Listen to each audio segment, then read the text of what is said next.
हम हम आज स्टार्ट करने वाले हैं एक नई unit. That unit is biotechnology.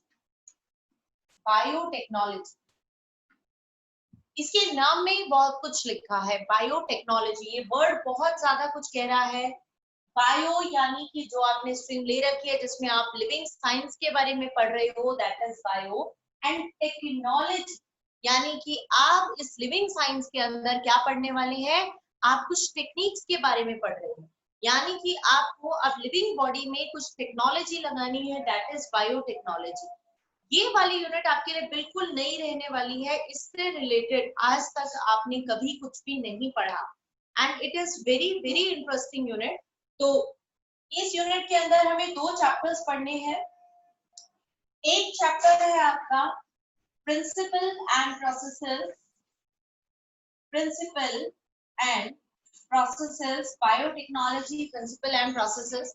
और दूसरा जो चैप्टर हम इस पर पढ़ने वाले हैं that is application, applications of biotechnology. ठीक है, तो ये बातें हमें दो पढ़नी है। क्या मैं इंट्रोड्यूस कर देती हूँ आपको। तो पहला जो चैप्टर रहेगा प्रिंसिपल एंड प्रोसेसेस, इस चैप्टर में आपको मैं पढ़ाऊंगी कि बायोटेक्नोलॉजी है क्या, इसमें कौन कौन सी टेक्निक्स है जिनको हम यूज करेंगे, उन टेक्निक्स की मदद से हम लोग किस तरीके से, मैंने कहा डीएनए निकाल लो, तो अब हम बात करेंगे डीएनए कैसे निकालें। मैंने आपको कल एक टेक्निक पढ़ाई थी डीएनए फिंगरप्रिंटिंग, उसमें मैंने कहा डीएनए को कट कर लो, कैसे कट करें, कौन सा एंजाइम होता है, वो कैसे कैसे कट करता है, ये सारी बातें हम इसमें पढ़ेंगे। हम कह रहे वेक्टर के साथ लगा दो, किसी होस्ट में डाल दो, तो ये जितनी भी चीजें हैं कैसे हो रही है, इन सब का डिटेल हमें इस चैप्टर में पढ़ना है, that is biotechnology principle and processes. So what are the various process and what are the principle behind these process. This is our first chapter. Second chapter is applications. Applications में हम क्या पढ़ रहे हैं, हम पढ़ेंगे बायोटेक्नोलॉजी। हमने एक अच्छी खासी टेक्निक डेवलप करी, हमने बहुत सारी मशीनें डेवलप कर ली, हमें बहुत सारी चीजें मिल चुकी हैं। अब बात ये है कि फिर उनका यूज कहाँ लिया, क्या फायदा हमने किया। तो इसमें मैं आपको बताऊंगी, हमने इंसुलिन बना लिया, हमने जेनेटिक इंजीनियरिंग करके इंसुलिन बनाया है। एक तो इंसुलिन आप सब जानते हैं हमारी बॉडी में पैंक्रियास बनाते हैं, राइट। अब मैं कह रही हूँ कि अगर मान लो मेरे अंदर ही इंसुलिन की कमी हो गई, क्या मैं आपकी बॉडी से निकाल के आप डालूंगी, आप तो नहीं दोगे मुझे इंसुलिन निकालने के लिए। तो मैंने टेक्निक अपना के बायोटेक्नोलॉजी की मदद से इंसुलिन बना लिया। मैंने बायोटेक्नोलॉजी की मदद से आपकी ऐसी क्रॉप्स बना ली जिन क्रॉप्स पर कीड़े नहीं लगते। मैंने ऐसा राइस बना लिया जिस राइस के अंदर विटामिन की वैल्यू बढ़ गई, राइस में विटामिन नहीं होते थे, अब मैंने उसमें विटामिन डाल दी। Are you getting. हमने ऐसे एनिमल्स बना लिए, हमने ऐसी काउ बना ली। एक काउ जो नॉर्मली काउ का जो मिल्क है ऑब्वियस सी बात है बहुत अच्छा है, बट एक बच्चे के लिए क्या कहेंगे, मदर मिल्क ज्यादा अच्छा है काउ का मिल्क, उसका कहेंगे मदर मिल्क बेस्ट है। तो यहाँ पर इसमें एप्लीकेशंस में हम क्या बता रहे हैं, हमने एक ऐसी काउ बना ली टेक्निक्स की मदद से जिसमें उतना ही मिल्क हो, उसमें वो वाला प्रोटीन मिल जाए जो एक मदर के मिल्क में होता है। तो मदर के मिल्क के जैसा प्रोटीन हम प्रोवाइड कर रहे हैं। तो इस तरीके की है एप्लीकेशंस, ठीक है। तो कैसे कैसे क्या क्या फायदा उठाया और कैसे क्या करना है, दिस इज बायोटेक्नोलॉजी। और इवन आपके रिवाइज सिलेबस में आपकी बायोटेक्नोलॉजी है। एंड ये छोटे छोटे दो चैप्टर है and these chapter are of 12 marks, that matters a lot. 12 नंबर के ये दो चैप्टर है जो कि बहुत छोटे छोटे चैप्टर्स है, तो ये बहुत ज्यादा बेनिफिट आपको इससे होने वाला है, तो इसको आप अच्छे से करेंगे। दूसरी बात, नीट में भी जो इसके क्वेश्चंस आते हैं ना, वो क्वेश्चंस बहुत ही सिंपल फॉर्म में आते हैं, तो इसीलिए भी ये बहुत इंपॉर्टेंट है। नीट में भी इसके 4 से 6 क्वेश्चंस आ जाते हैं, और वो 4 से 6 क्वेश्चंस कभी भी आपके बहुत हाई लेवल के नहीं होते, एनसीईआरटी के बाहर के नहीं होते, तो इसीलिए बहुत इंपॉर्टेंट है कि आप इसको अच्छे से करें। ओके, तो चलिए let us begin the chapter first of biotechnology, that is biotechnology principle and processes. तो इस चैप्टर को हम शुरू कर रहे हैं। उससे पहले हम बात करेंगे कि बायोटेक्नोलॉजी होती क्या चीज है। So my question is what is biotechnology. कि बायोटेक्नोलॉजी क्या चीज है, उस चीज के बारे में हम बात करें। ठीक है, तो देखो जैसा कि मैंने आपको कहा, ये जो वर्ड है बायोटेक्नोलॉजी, ये कुछ बता रहा है आपको। बायो यानी लिविंग एंड टेक्नोलॉजी यानी टेक्निक्स लगाना। तो जब भी हम लिविंग साइंस के अंदर टेक्निक लगाते हैं तो उसको हम बायोटेक्नोलॉजी कहते हैं। और हम ऐसी टेक्निक्स क्यों लगा रहे हैं? ऑफ कोर्स हम ऐसी टेक्निक्स इसीलिए लगा रहे हैं क्योंकि इससे जो क्वालिटी है हम उसको बढ़ाना चाह रहे हैं। मैं आपको एक आइडिया से बता, मैं कहती हूँ ये कोई इंडिविजुअल है ए, ये कोई इंडिविजुअल है बी, ये दो इंडिविजुअल्स हैं। जो पहला इंडिविजुअल है आपका, इंडिविजुअल ए जो है, उस इंडिविजुअल जब बर्थ हुआ उसका, तो उसको बर्थ से एक डिफेक्ट, इस इंडिविजुअल को बर्थ से एक डिफेक्ट था। और जो बी इंडिविजुअल है ये एक हेल्दी इंडिविजुअल था, राइट। जो टाइप के इंडिविजुअल्स में एक डिफेक्टेड इंडिविजुअल है और एक इंडिविजुअल जो है वो हेल्दी इंडिविजुअल। सोचिए इसको अपनी पूरी लाइफ किसी डिफेक्ट के साथ बितानी पड़ेगी, ठीक है। बट हम क्या कह रहे हैं? हम कह रहे हैं हमने एक टेक्निक बना ली, जिस टेक्निक में से इस हेल्दी इंडिविजुअल का कोई जीन में निकालती हूँ और वो जीन में इसको दे दी। अब आप क्या कहेंगे, मैम इसका जीन निकाल के इसको दे दिया तो अब ये डिफेक्टेड हो जाएगा? ऐसा नहीं है। जीन एक सेल से निकाला, आपकी पूरी बॉडी में कितने मिलियंस बिलियन सेल्स भरे हुए हैं और हर सेल के अंदर ना जाने कितने सारे जीन भरे हुए हैं। तो इस बात को समझो, अगर मैं अपना एक सेल निकाल के उसमें से एक जीन निकालती हूँ तो उससे कोई फर्क नहीं पड़ता। या अभी ये मैं आपको इस तरीके से बता रही हूँ, वैसे हम ये सारी चीजें बोन मैरो से करते हैं। तो मैं कह रही हूँ इस हेल्दी पर्सन का एक जीन निकाल के मैंने डिफेक्टेड पर्सन के अंदर डाल दिया, तो इसका क्या बेनिफिट होगा? मेरा ये डिफेक्टेड पर्सन भी हो गया है हेल्दी। अब ये अपनी पूरी लाइफ हेल्दी जिएगा, ये भी हेल्दी, ये भी हेल्दी। तो ऐसी टेक्निक मैं लगा रही हूँ। Such a kind of technique is known as biotechnology. तो बायोटेक्नोलॉजी में हम ऐसा नहीं है कि कुछ नॉन लिविंग चीजों को यूज कर रहे हैं, हम बायोटेक्नोलॉजी के अंदर कुछ लिविंग चीजें ही यूज करते हैं, लिविंग सेल्स यूज करते हैं, या कोई ऑर्गेनिज्म यूज करते हैं, या उसका कोई पार्ट यूज करते हैं। ओके, तो लिविंग सेल, उस कोई ऑर्गेनिज्म या उसका कोई पार्ट यूज करके किसी दूसरे के अंदर हम इंटीग्रेट कर देते हैं, यानी दूसरे के अंदर हम डाल देते हैं। किसी एक से अच्छी चीज लेके हम किसी दूसरे के अंदर डाल देते हैं ताकि दूसरा भी अच्छा हो जाए। तो हम जो कोई भी किसी भी डिफेक्ट के साथ हुआ, हम उस सारी कमियों को दूर करना चाह रहे हैं। दो प्लांट है, एक प्लांट जो है बहुत अच्छा है, बहुत सारे सुंदर फूल होते हैं उसके अंदर, पर बड़ी जल्दी उसको कीड़े लग जाते हैं, ये उसके अंदर प्रॉब्लम है। तो हमने ऐसी टेक्निक डेवलप की जिसमें हमने उसको कोई और प्लांट लिया, उस प्लांट में से वो जीन निकाला ताकि उसे कीड़े ना खाए, और इसमें भी डाल। आज इस प्लांट में अच्छी बात है, अच्छे फ्लावर्स हो रहे हैं, सब चीजें अच्छी हो रही है। तो साथ साथ एक और बेनिफिट हो गया कि अब इसके अंदर भी कोई भी कीड़े नहीं लगेंगे। तो this is the purpose of using biotechnology. So I think the word is clear. So biotechnology के लिए एक स्टैंडर्ड डेफिनेशन दी गई है by EFB. What is EFB? EFB का मतलब है European federation of biotechnology. European federation of biotechnology, EFB। इसकी full form आपसे बहुत बार पूछी जाती है, तो आपको सभी को आनी चाहिए। EFB का मतलब हो गया यूरोपियन फेडरेशन ऑफ बायोटेक्नोलॉजी। तो ये जो यूरोपियन फेडरेशन ऑफ बायोटेक्नोलॉजी है, इसने एक स्टैंडर्ड डेफिनेशन दी बायोटेक्नोलॉजी। और आपको कई बार पेपर में ये पूछा जाता है कि आप वही डेफिनेशन लिखिए कि यूरोपियन फेडरेशन ऑफ बायोटेक्नोलॉजी ने क्या डेफिनेशन। तो उन्होंने कहा biotechnology is the integration of natural science and organism, कि हम क्या कर रहे हैं, नेचर में जो साइंस है उसको और ऑर्गेनिजम्स को, या ऑर्गेनिज्म के किसी सेल को, या ऑर्गेनिज्म के किसी पार्ट को, या ऑर्गेनिज्म के किसी मॉलिक्यूल को, उनको यूज कर रहे हैं हम बेटर प्रोडक्ट बनाने के लिए, बेटर प्रोसेसेस देने के लिए, बेटर सर्विसेज देने के लिए। तो समझ आ गया? मैंने आपको कहा what is the definition of biotechnology according to EFB। EFB यानी यूरोपियन फेडरेशन ऑफ बायोटेक्नोलॉजी कहता है that biotechnology is a integration, एक जुड़ाव है किसका, नेचुरल साइंस का और ऑर्गेनिज्म का, या ऑर्गेनिज्म के किसी सेल का, या उसके किसी प्रोडक्ट का, या उसके किसी मॉलिक्यूल का।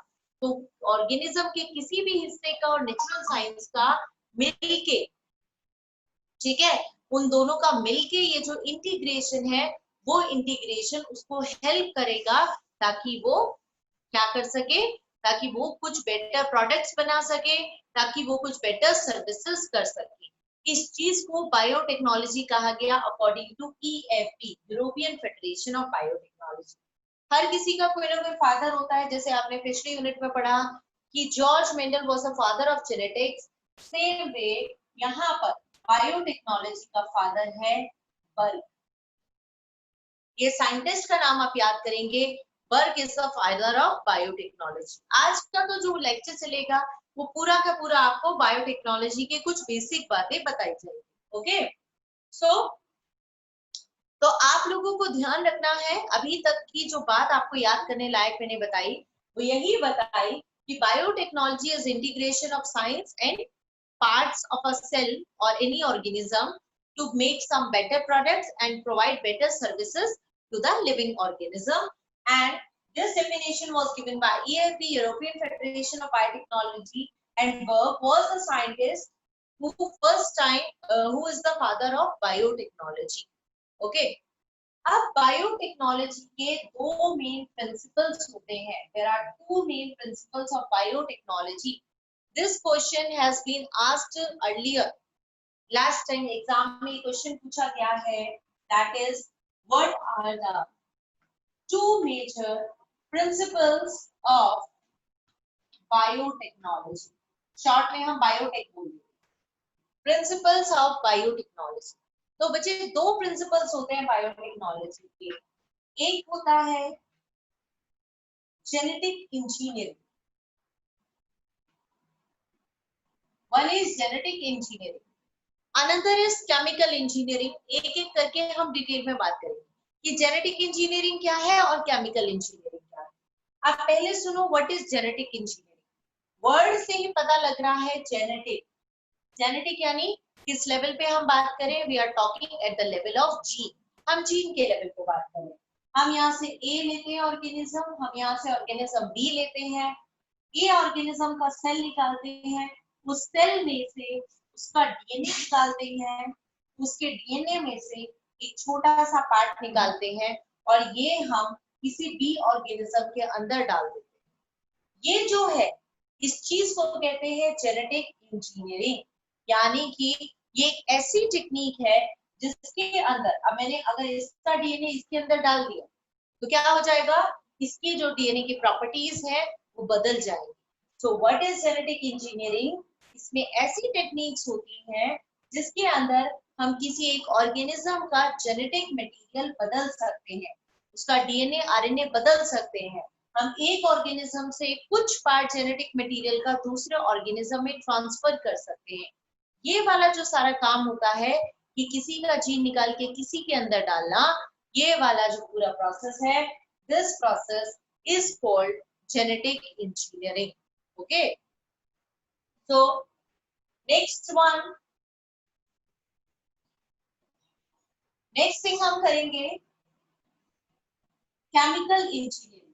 जो दूसरा इसका प्रोसेस है बायोटेक का, the second process is chemical engineering. अब सुनिए केमिकल इंजीनियरिंग क्या चीज होती है. जेनेटिक तो आपको पता लग रहा है, जीन वगैरह बदलना, that is called genetic engineering. But now we are talking of the chemical engineering. So what is chemical engineering? आपको मैं एक आइडिया देती हूँ. अब आप मान लीजिए हमें बहुत सारा काम करना है, ठीक है. बायो के अंदर जब भी कोई काम करना होता है ना, तो बायो के अंदर काम करते टाइम सबसे इंपॉर्टेंट जो चीज है वो होती है एसेप्टिक कंडीशन को मेंटेन करना. Maintaining the aseptic condition. अब एसेप्टिक कंडीशन क्या चीज होती है? एसेप्टिक कंडीशन का मतलब है माइक्रो फ्री कंडीशन. ध्यान से सुनिएगा इस बात. मान लो मैं किसी एक माइक्रो ऑर्गेनिज्म की स्टडी करना चाहती हूँ. मान लो मैं स्टडी करना चाहती हूँ स्ट्रेप्टोकोकस, ठीक है. अब मुझे स्ट्रेप्टोकोकस की स्टडी करनी है तो अगर मैं एक कल्चर प्लेट लेती हूँ, आपको बता दूं व्हाट इज कल्चर प्लेट, एक ग्लास की प्लेट होती है, ठीक है। ये सारी टेक्निक्स होती है जो ह्यूमंस कर रहे हैं लैब्स के अंदर, और बड़ी अच्छी टेक्निक्स होती हैं। तो सुनिए कैसे होती है। एक कल्चर प्लेट है, that is a glass plate, glass की प्लेट होती है। उस ग्लास की प्लेट के अंदर हम थोड़ा सा मीडियम डाल देते हैं। एक मीडियम होता है न्यूट्रिटिव मीडियम। न्यूट्रिटिव मीडियम क्या चीज होती है, जिसके अंदर आप ऑर्गेनिज्म को ग्रो कर सकते हो, ठीक है। जैसे पेड़ को मिट्टी में लगाते हैं, ऐसे पेड़ को लगाने के लिए मीडियम भी बनता है, ऐसे किसी ऑर्गेनिज्म को लगाने के लिए भी मीडियम बनता है, जिसके अंदर वो सारे न्यूट्रिएंट हो जो उस ऑर्गेनिज्म को चाहिए। ओके, सो वो जो कल्चर प्लेट है, उस कल्चर प्लेट के अंदर अब मैं स्ट्रेप्टोकोकस को ग्रो करना चाहती थी। ये मेरी culture plate, I want to grow streptococcus in it. अगर मैं उस मीडियम को लेके ऐसे हवा में उस प्लेट को लूं और उसके ऊपर स्ट्रेप्टोकोकस बैक्टीरिया थोड़े से डाल दूं और सोचूं कि ये स्ट्रेप्टोकोकस का नंबर डबल हो जाएगा, अगर ऐसा मैं करती हूँ तो अगले दिन मुझे यहाँ 5 डिफरेंट टाइप के या पता नहीं कितने डिफरेंट टाइप के ऑर्गेनिज्म मिल जाएंगे। इसका मतलब मैं आपको बताना चाह रही हूँ, आप सबको पता है कि जो एयर है हमारी, इसमें पता नहीं कितने थाउजेंड्स ऑफ माइक्रोब्स है, थाउजेंड्स ऑफ बैक्टीरिया है। तो अगर मैं एक बैक्टीरिया की स्टडी करना चाहती हूँ तो मुझे वो कंडीशन कैसे मिलेगी, क्योंकि अगर ऐसा ही रहा तो प्लेट के अंदर तो जो मर्जी वो बैक्टीरिया आराम से ग्रो हो जाएगा, कोई भी बैक्टीरिया यहाँ ग्रो हो सकता है अगर मैं ओपनली करूँ। यानी मुझे कोई ऐसा तरीका अपनाना पड़ेगा कि ये जो है इसमें सिर्फ वही बैक्टीरिया ग्रो हो और कोई ना हो।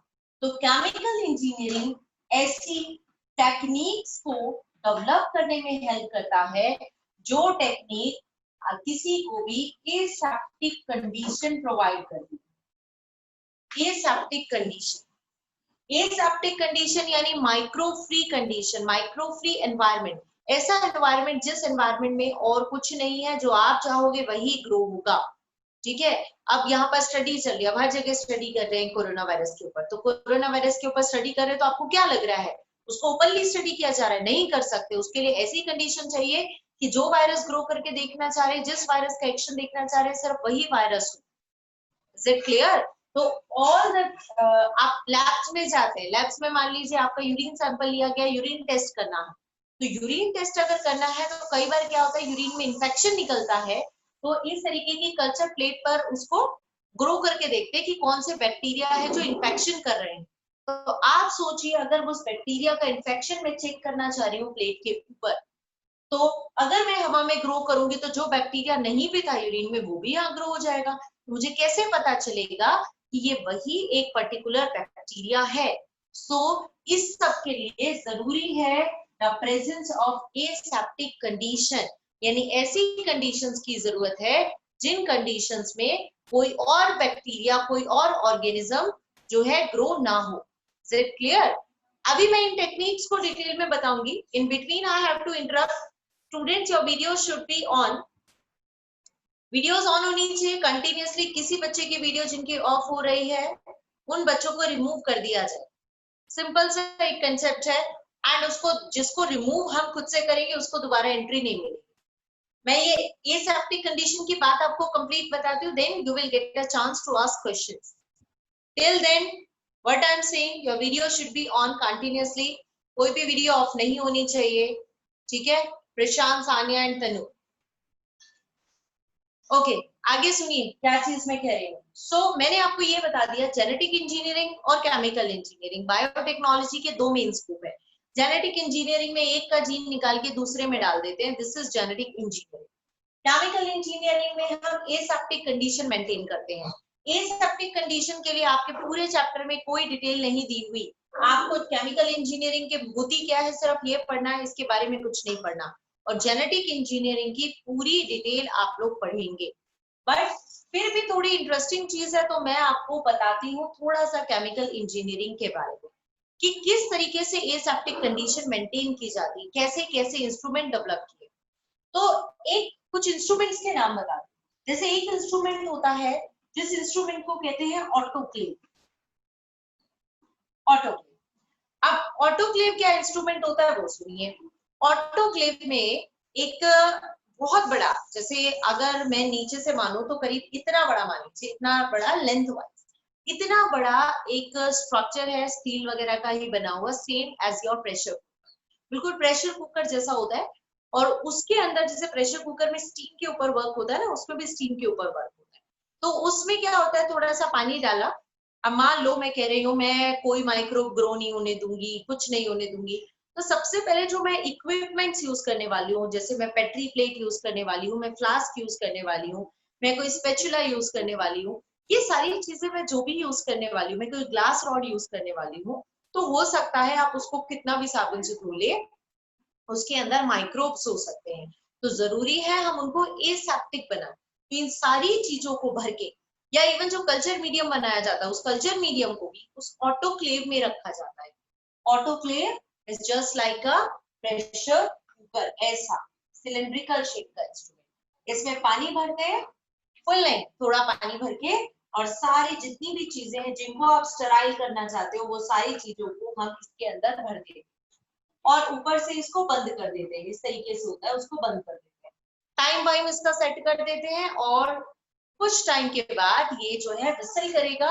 विसल करेगा same as your pressure cooker, अंदर जो स्टीम्स आई, उन स्टीम की वजह से अंदर के जितने भी चीजें हैं वो सारी की सारी चीजें बिल्कुल स्टराइल हो जाएंगी, बिल्कुल माइक्रो फ्री हो जाएंगी। चलो अब ये तो कर लिया, अब बाहर निकालेंगे तो फिर बैक्टीरिया आ जाएंगे। तो अलग इंस्ट्रूमेंट होता है, जैसे LAF। LAF क्या है? LAF is an instrument which is called laminar air flow. So laminar air flow देखो क्या चीज है, एक ऐसा इंस्ट्रूमेंट होता है, एक मान लीजिए आपके पास जैसे आपका टीवी होता है, या जैसे बोर्ड है, इस बोर्ड को मान लीजिए, इसी बोर्ड को आप स्क्वायर बॉक्स की तरह मानिए, पूरा बॉक्स है, ऐसे चौड़ाई में ऐसे हर तरीके से ये बॉक्स है। अब इस बॉक्स में क्या होता है, कई तरीके के होते हैं, सामने की तरफ ग्लास लगा हुआ होता है और नीचे से ग्लव्स लगे हुए होते हैं, यानी आप उसके अंदर नहीं जा सकते, आप सिर्फ उसके अंदर ग्लव से हाथ डाल सकते, या फिर थोड़ा सा एरिया होता है जिसके अंदर से आप डाल सकते। तो किस तरीके से वर्क किया जाता है, देखिए उस लेमिनार एयर फ्लो में बैक्टीरिया वगैरह कुछ भी ग्रो करने हैं ना, तो वहां पर हम ग्रो करते हैं।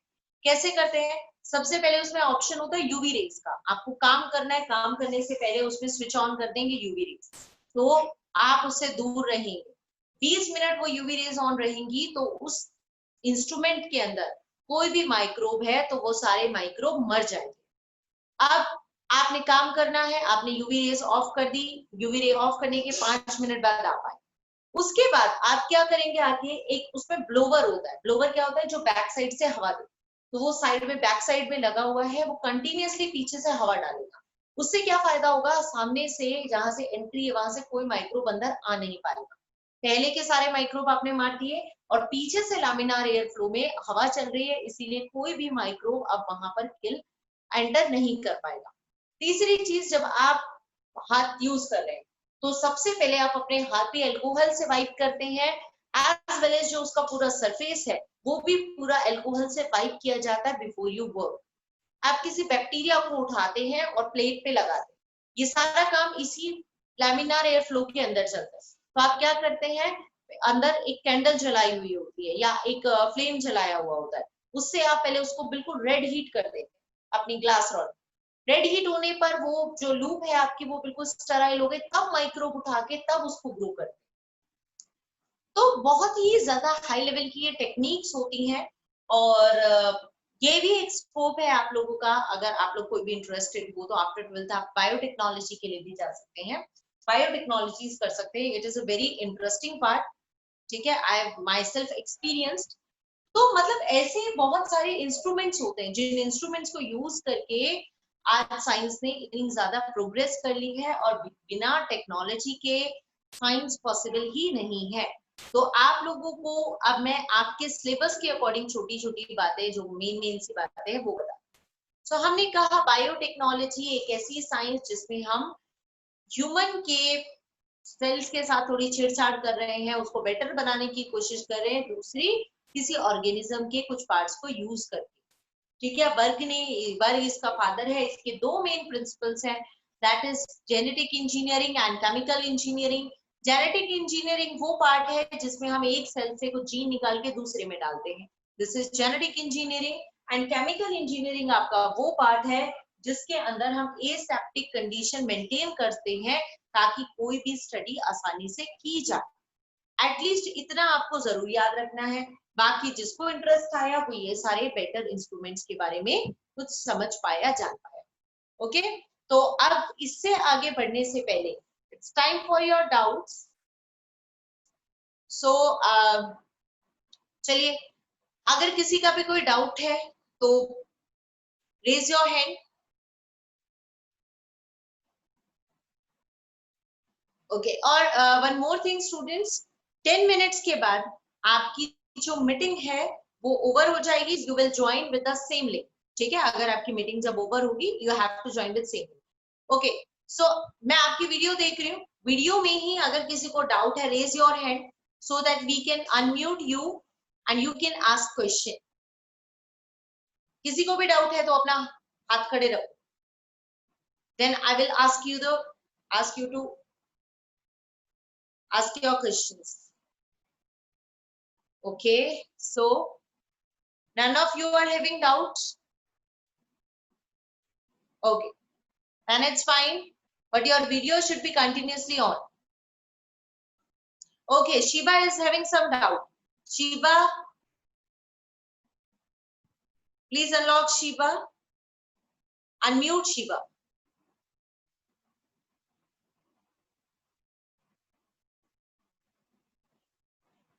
Shiba,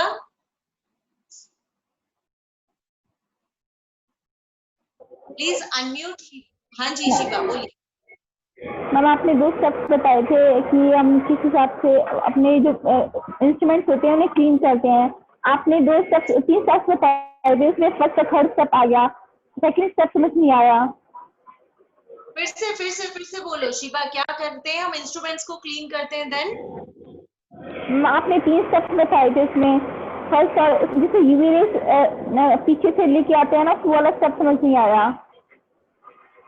मैंने आपको ये बताया था शिबा कि हमें कोई भी इंस्ट्रूमेंट वगैरह को क्लीन करना है तो मैंने आपको कहा था कि ऑटोक्लेव नाम का ये इंस्ट्रूमेंट होता है, जिस इंस्ट्रूमेंट के अंदर हम वाटर डाल के, same as your pressure cooker, हम इसके अंदर इसके अंदर हम लोग वाटर डाल के हम इसको अलग अलग टाइप के जो आपके इक्विपमेंट्स है हम इनको रख सकते हैं, और इक्विपमेंट्स को रख के हम उसको स्टराइल कर सकते हैं। और जब हम इनको स्टराइल करते हैं ना, इक्विपमेंट्स को रखते हैं, तो हम इनको फॉइल पेपर वगैरह के अंदर या न्यूज पेपर के अंदर रोल करके रखते हैं।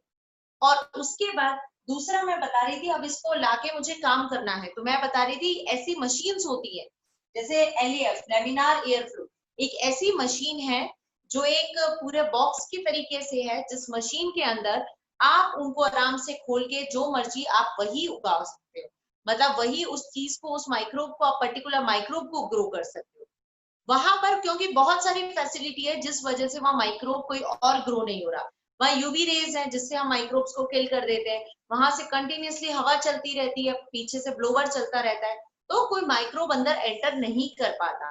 हम एल्कोहल से वाइप करके रखते हैं। मतलब मैं बता रही हूँ वो एक ऐसा इंस्ट्रूमेंट है जिस इंस्ट्रूमेंट के अंदर 4-5 ऐसे तरीके हैं जिसकी वजह से उस इंस्ट्रूमेंट के अंदर कोई भी माइक्रोब ग्रो नहीं होता। तो उस इंस्ट्रूमेंट के अंदर हम अपना काम करते हैं, हम उसमें नहीं बैठते, हमारे सिर्फ हाथ उसमें होते हैं, हम शीशे की मदद से उसको देखते हैं और फिर हम उसके अंदर अपना सारा काम करते हैं, और वही पर्टिकुलर माइक्रोब ग्रो होता है जो हम करना चाहते हैं। ठीक है शिबा? इस यस मैम, यस मैम। किसी का आप बोल सकते हैं अपने आप को अनम्यूट करके। मैम एक बार ऑटोक्लेव बताना। Autoclave is just like a pressure cooker. वैसे आपको याद नहीं रखना, ये तो मैंने एक्स्ट्रा बता दिया आपको। Just like a pressure cooker, a device in which we kept some water, ठीक है, and the various equipments, the various utensils, और उसको बंद करेंगे और स्टीम की वजह से वो सारी चीज आपकी स्टराइल हो जाएगी। मीडियम भी बनाते हैं ना, कल्चर मीडियम, तो भी पानी में मीडियम घोल के और उसको कॉटन प्लग से बंद करके और ऑटोक्लेव में रखते हैं। ऑटोक्लेव में वो बॉईल होता रहता है, जैसे कुकर में आलू गल जाते हैं, ऐसे ही इसमें बॉईल होता रहता है, जिसकी वजह से वो रेडी हो जाता है, बन जाता है। ठीक है, any other doubt?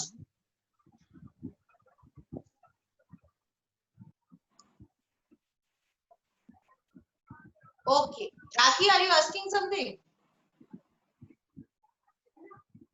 No, ma'am. चलिए ठीक है, तो अब बाकी अपने आप को म्यूट करके रखेंगे, वी विल कंटिन्यू। तो अब हम कंटिन्यू करते हैं इन दोनों के आगे से, तो यानी ये मैंने आपको बता दिए। अब मैं आपको जेनेटिक इंजीनियरिंग की डिटेल बताने वाली हूँ। मैंने कहा एक जीन निकालो और दूसरे में डाल दो, ये उतनी आसान बात नहीं है कि निकाला काटा और थोड़ा सा उसके अंदर चिपका दिया, तो ऐसा नहीं होता है ना, ये बहुत ही टेक्निकल चीज है। तो how it is done, let us now begin.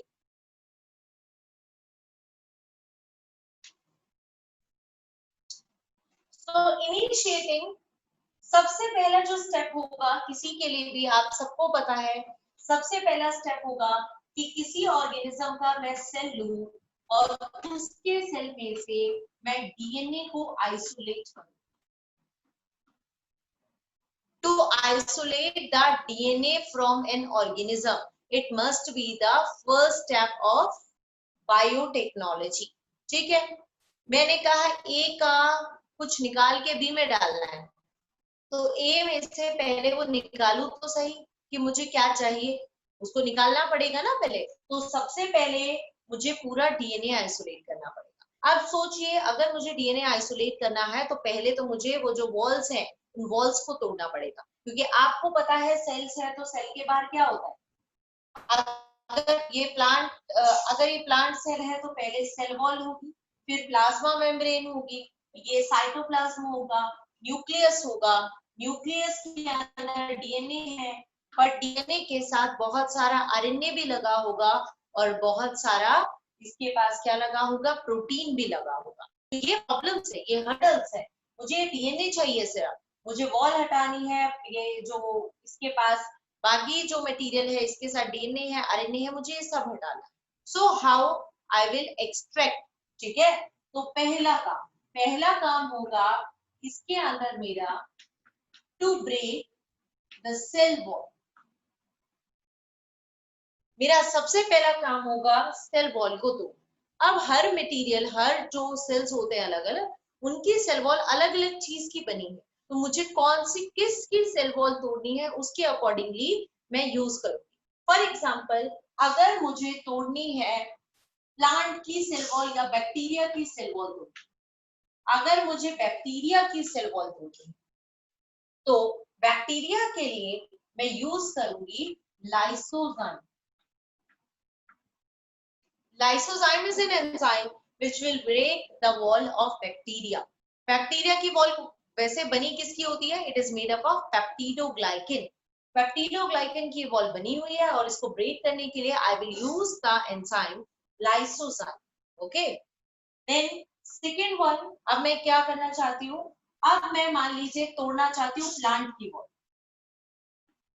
अगर मैंने प्लांट से लिया, मैं प्लांट में से कुछ एक निकाल के दूसरे में डालना चाहती हूँ, तो प्लांट को अगर मुझे तोड़ना है तो प्लांट की जो वॉल होती है it is made up of cellulose. तो इसीलिए यहाँ पर जो मटेरियल मैं यूज करूंगी it will be cellulase. So cellulase से मैं उसकी वॉल को ब्रेक करूंगी। ठीक है, अगर यही चीज मुझे किसी फंगस के लिए करनी, अगर मुझे यही चीज किसी फंगस के लिए करनी है तो फंगस की जो वॉल होती है it is made up of chitin. तो यहाँ पर जो ब्रेकडाउन होगा it will be by the help of chitin.